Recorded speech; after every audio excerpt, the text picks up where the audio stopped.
जय जय जय जय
प्रातस्मरामि ललिता वदनारविन्दं बिम्बादरं मृदुलमौक्तिकशोभिनासम्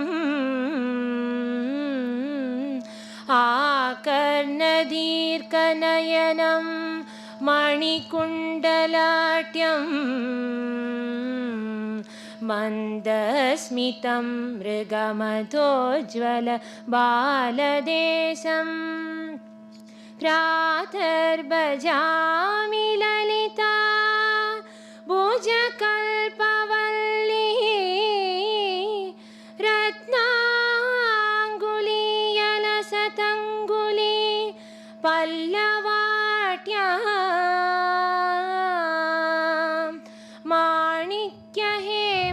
माणिक्यहेमवलयाङ्गत शोभमानां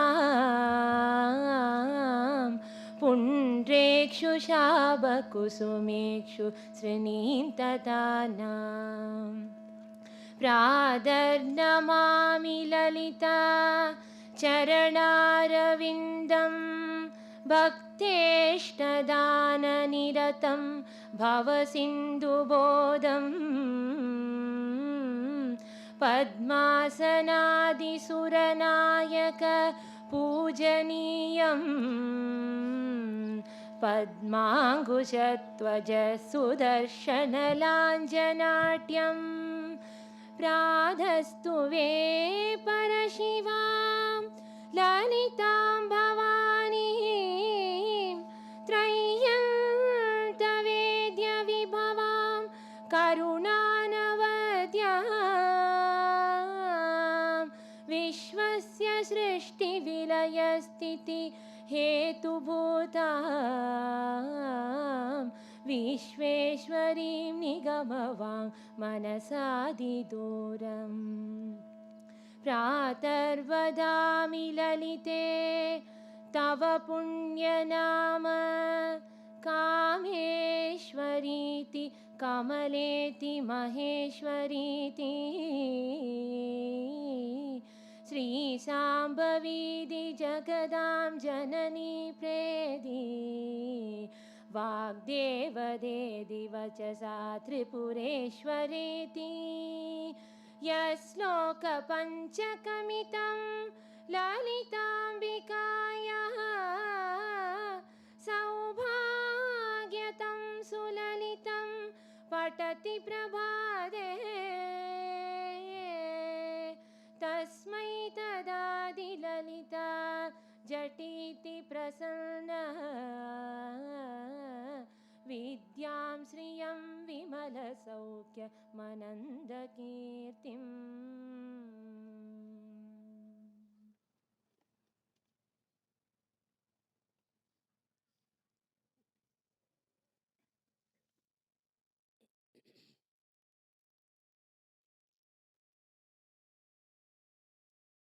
आज के शुभ अवसर पे इस भारतवर्ष में हर जगह खुशियाँ मनाई जा रही हैं। इसका कारण ये है कि सूर्य जो हमें छोड़ करके, भारतवर्ष को छोड़ के और मकर वृत्त पे गया था, वो अब लौट के आया और पृथ्वी और सूर्य के युति के साथ जो जो वनस्पतियाँ, खाद्यान्न आदि चीज़ें होती हैं, वो सब होने का अब समय आ गया है। और जो पेड़ सर्दी में पूरे पत्तों से दूर हो गए थे, पूरी तरह से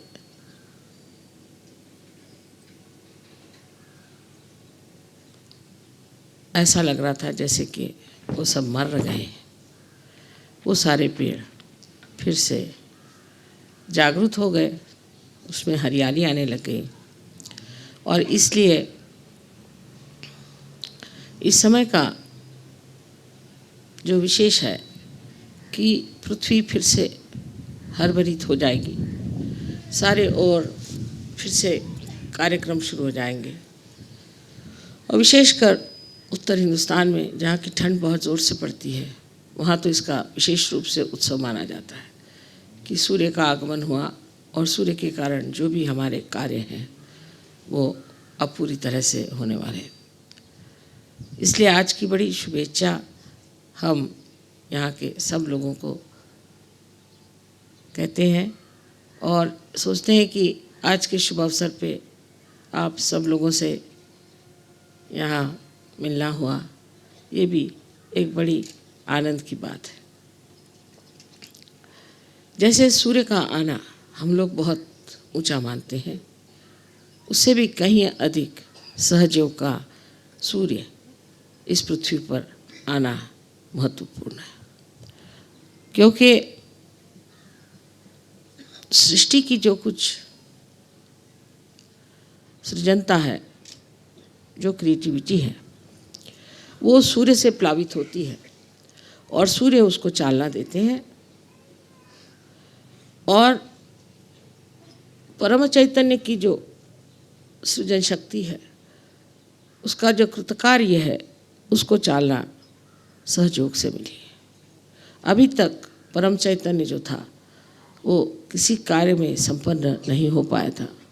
उसकी वजह ये थी कि उसका सूर्य अभी तक उस के प्रांगण में उतरा नहीं था। लेकिन अब ये सूर्य ये परम चैतन्य के प्रांगण में उतर गया है और इसके कारण आप सबके अंदर उसका प्रकाश आया।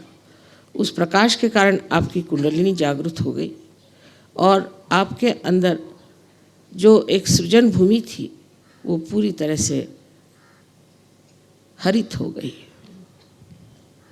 और इस सृजन भूमि को आप इस तरह से बना रहे हैं कि सारे संसार को इससे लाभ हो सकता है। और ये बहुत बड़ी बात हो गई है, बहुत दिव्य बात हो गई है। ये बात पहले हो नहीं पाई थी। हमारे यहाँ अनेक ऋषि मुनियों ने इस पर विचार कहे हुए हैं कि ऐसा कौन सा दिन आएगा जब सामूहिक तरह से ये सृजनता जागृत होगी। वो सृजनता आज जागृत हो गई है और इसलिए ये न कि सिर्फ पृथ्वी की सृजनता का ही एक पर्व है, पर सहयोग के सृजनता का भी बहुत बड़ा पर्व है। ये साल खास करके माना गया है कि बहुत बड़ा साल सहयोग के लिए होगा और सहयोग का प्रकाश बहुत गहरा लोगों में उतरेगा। जब चीज़ बहुत गहरी उतरने लग जाती है तब ये भी सोचना चाहिए कि इसके साथ साथ दूसरी भी एक बहुत बड़ी घटनाएं घटित होती हैं कि जो संसार के दुष्ट और संसार को नाश करने वाले और संसार में जो आतंक मचा रहे हैं, संसार की जो उच्चतम चीज़ें हैं उनको नष्ट कर रहे हैं, ऐसे सब लोगों का नाश होते जाता है। जैसे ही अंकुर फूटने लग जाते हैं, अगर वो सत्य लेकर आए हैं तो जहाँ वो फूट नहीं सकते वहाँ वो तहस नहस कर देंगे और सब तरह से नाश कर देंगे। इस प्रकार जो कुछ भी कुवृत्तियाँ हैं, जो आसुरी शक्तियाँ हैं, वो सब नष्ट हो जाएंगी। जैसे कि सूर्य के आने के बाद सारा तम, सारा अंधकार नष्ट हो जाता है, उसी प्रकार सहयोग के प्रकाश के आने पर सारे संसार का अज्ञान का अंधकार, दुष्टता का अंधकार पूर्णतया नष्ट होना चाहिए। सो आज उस कगार पर हम खड़े हैं कि यहाँ से एक बहुत ऊंची उड़ान हमें लेनी है और इस उड़ान में हमें सोच लेना चाहिए कि हमारे अंदर जो कुछ भी बोझ है उसे हमें हल्के कर लेना चाहिए। हमारे अंदर अनेक तरह की प्रणालियाँ हैं, अनेक तरह की हमारे यहाँ गलत धारणाएं हैं, उसी प्रकार हमारे अंदर हर एक तरह की अंधता, ये सब अंधता को हमें छोड़ देना चाहिए और एक पूर्णतया निस्संग होकर के हमें इस उड़ान को लेना। और जो लोग उससे दूर नहीं होंगे, जो उससे अपने को अलग नहीं करेंगे, वो लोग इस उड़ान को नहीं ले पाएंगे। आप लोग सब सहयोग की महत्ता जानते हैं, उसकी दिव्यता जानते हैं।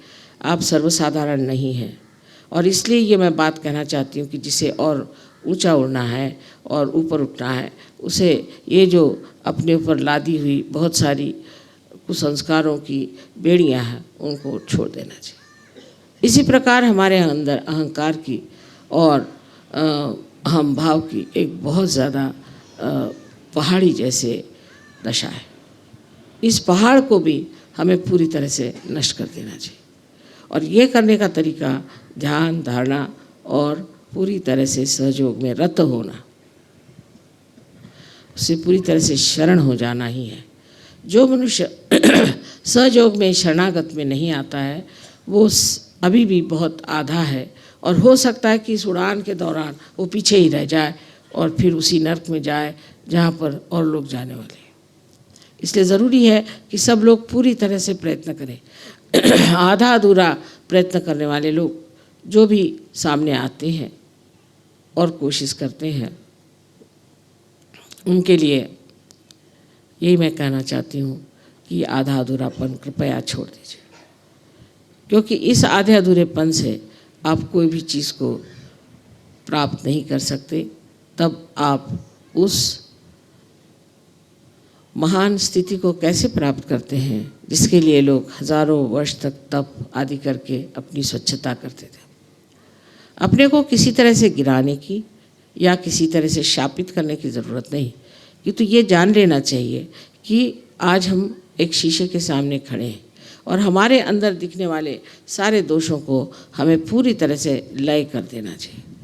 जब आप अपने से हटकर अपने को देखेंगे तो आप इसे समझ जाएंगे कि ये सारी चीज़ें हमें नष्ट करेंगी।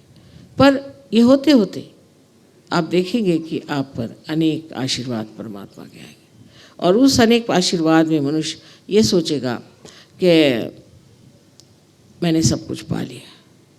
एक ये भी बड़ा सम्मोहन है कि हमें ये चीज़ मिल गई, हमें वो चीज़ मिल गई, दुनिया की चीज़ें मिल गई। और इस तरह से ये हम जब कोई चीज़ को पाना चाहते हैं तो उसके किनारे पर कुछ कुछ ऐसी भी बातें हैं जो मोहित कर सकती। लेकिन उधर रुकना नहीं चाहिए, अपने को तो परम गति को प्राप्त करना चाहिए। ये जन्म जन्मांतर की आपकी पुण्याई है, उसे पूरी तरह से प्राप्त कर लेना चाहिए। और जो अपने अंदर छोटी छोटी ओझी इच्छाएं हैं उनको छोड़ करके पूरी तरह से शरणागत होकर के सहयोग में आपका पूरी तरह से योगदान देना चाहिए। जिसने ऐसा किया वही पाएगा, और जो ये नहीं कर पाएगा किसी भी वजह से, सो ये मैं बता सकती हूँ कि परमात्मा के भी दरबार में इतनी जगह नहीं।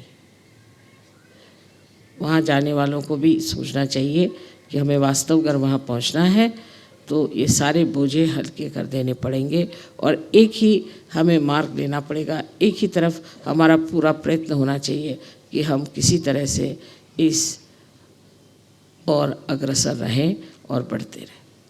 हर साल आपको चाहिए कि आप अपनी छानबीन करिए कि जो हम पिछले साल थे उससे आज क्या हो गए।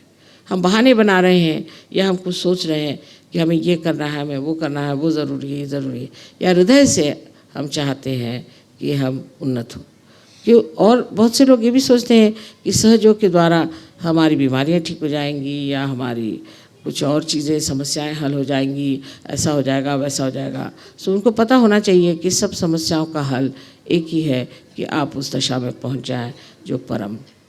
फिर हर एक काम अपने आप बनते हैं, आपको कुछ करने की ज़रूरत नहीं।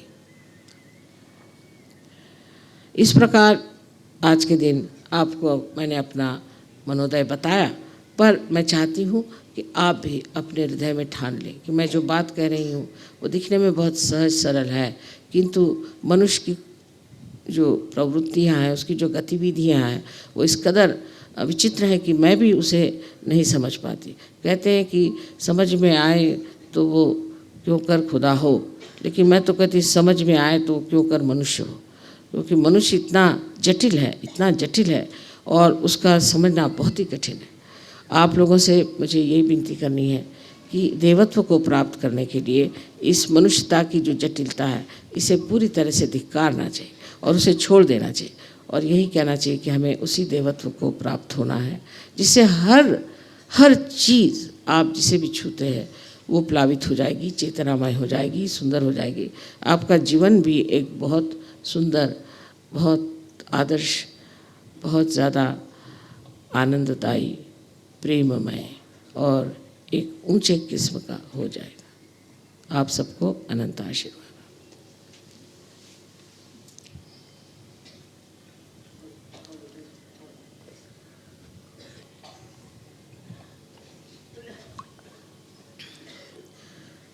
Today is a day for us to celebrate in India very much, and maybe also most of the Europe, because the sun goes down to the Capricorn, and from Capricorn it then comes to Tropic of Cancer. When the sun comes on this earth back, then all the creativity of the Mother Earth starts acting, and she creates such beautiful things like flowers, such nice things, nourishing things like fruits, and fulfilling things like foods. She makes our eyes cool down with the greenery she has, and the way she blesses us is manifold with the advent of the sun. In the same way, now that the sun of Sahajoga has risen and is coming to the zenith, and it has definitely shown you the result on the earth principle, that is your Muladhara, and the creative power of that Muladhara, which is the Kundalini, has been rising and rising and rising and opening your being and showing the results in your lives. It has made your lives very beautiful. It has made your life very joyous and very happy. Now we are at a point where we have to trigger a new jump, a new flight we have to take. And for this flight, we have to see that we really become very light in our ideas, in our thoughts, and in our conditionings. We are so much full of conditionings. All kinds of conditionings are on us. They're so deep that sometimes I fail to understand human beings. I just don't understand how they get stuck to things which are of no value, which have no sense, and they get lost. In this higher jump that we are going to take, many will be left behind as a result, those who won't be able to come out of that. So at this stage, I have to request you that you should really fully dedicate yourself to meditation and surrender yourself to collectivity. And every day you must think in the evening, what have I done for Sahaja Yoga? What have I done for myself? Please try to understand that there is a very big jump we have to take. It is to be triggered. And for that, I would like you to be ready, to be absolutely prepared. Because in this jump, many might be lost and many might be just left behind because they could not get over their conditionings. The conditionings are of various types, as you know very well, of ignorance, blind faith, and all other things that we have gone through. Also, we have conditionings of our country, of our race, of our styles, and so many other things by which we judge others. But we have to judge ourselves, that are we in a search culture or not. If you are not in the search culture, then it's going to be very difficult that you'll board the ship which is going to take us all. I have to just warn you that later on you should say that, Mother, so many were left behind. If you find anybody is left behind, please try to help that person. Please try to correct that person. And with clear ideas, and with clear voice, and with clear-cut instructions. If you really find that somebody is going down, you better warn. I am telling you all today, because you will be departing, that you should look after your fellow men, Sahaja Yogis, and tell them that this is a very crucial time, and at this time, none of us should just take for granted Sahaja Yoga. All other things are just a kind of an illusion, that you feel that the worldly things are all right, or with the worldly things you can manage. God doesn't care for people who are rich, or people who are well off, or people who are poor. What He sees, what richness you have got of spirituality. He doesn't bother about your education, of your degrees, of your pompousness, nothing of the kind. What He sees, how innocent you are, and how much you have worked for Sahaja Yoga, what you have done for God's work. So all these priorities have to be changed, and one must understand that Sahaja Yoga judges you on a very subtle level. So in this last judgment, now, as many people have been judged as good people, very nice people, but still, for the second jump that you are going to have, we have to be very careful that maybe some of you who think in their heart they are Sahaja Yogis but are not, may be left behind. So it is important that the sun has risen, and now it has gone to the zenith. And at the time of its zenith, one has to be very careful, because the same sun which has started making this beautiful greenery all around us may scorch with its heat, many of them. So be careful. And one has to be all the time under the guidance of Sahaja Yoga to understand what is wrong with us, what is making us so heavy, what is making us so difficult. So far, I am very happy that whatever I have been telling you and whatever I have been guiding you, you have accepted it very calmly and sweetly, and that you have tried to imbibe it in your lifestyle.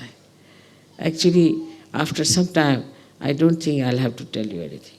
You will get your own light to see for yourself what is right and what is wrong. But still, I would say, for all the Western people especially, that you must open your heart.